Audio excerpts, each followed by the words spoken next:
শুনো শিক্ষার্থীরা, আমরা আজকে ন্যারেশনের বাকি অংশ নিয়ে আলোচনা করব।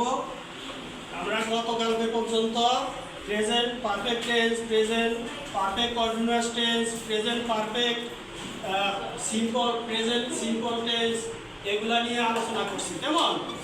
আজকে আমরা 6 নম্বরে আসছে কি পাস্ট কন্টিনিউয়াস টেন্স।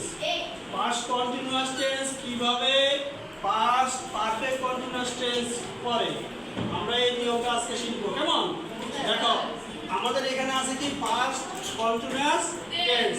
এই পাস্ট কন্টিনিউয়াস টেন্সটারে আমরা করব পাস্ট পারফেক্ট কন্টিনিউয়াস টেন্স। এই পাস্ট পারফেক্ট কন্টিনিউয়াস টেন্স করতে হলে আমাদের কিছু নিয়ম জানা লাগে নাকি? আমাদের নিয়ম জানতে হলে, ন্যারেশন করতে হলে আমাদের কি কিসের পরিবর্তন হয়?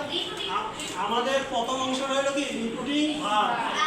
প্রথম অংশটা হলো রিপিটিং ভার্ব, আর দ্বিতীয় অংশটা হলো কি রিপিটিং স্পিচ। দ্বিতীয় অংশটা কি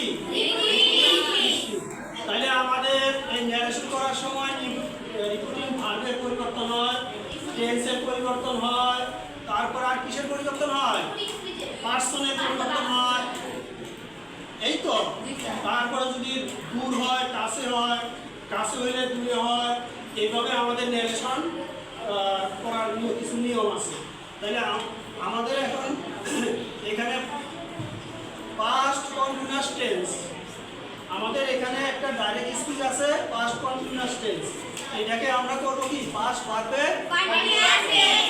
তাহলে আমাদের এখানে ডাইরেক্ট স্পিচে কি আছে দেখো, দি captain said we were in the mess। আমাদের এই ডাইরেক্ট স্পিচটাকে এখন ইনডাইরেক্ট স্পিচ বানানো লাগবে। তাই ইনডাইরেক্ট স্পিচ বানাইতে হইলে আমাদের পাস্ট পারফেক্ট কন্টিনিউয়াস টেন্স অনুসারে বানানো লাগবে। ঠিক আছে? দেখো, তাহলে আমরা প্রথমে এখানে কি পাই? প্রথম স্পিচে থাকবে কি দি ক্যাপ্টেন said।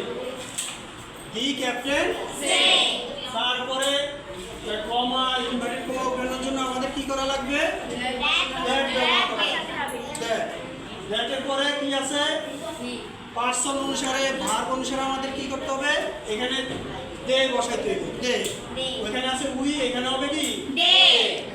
আবার ভার্বের পরিবর্তন হবে হ্যাড বিন।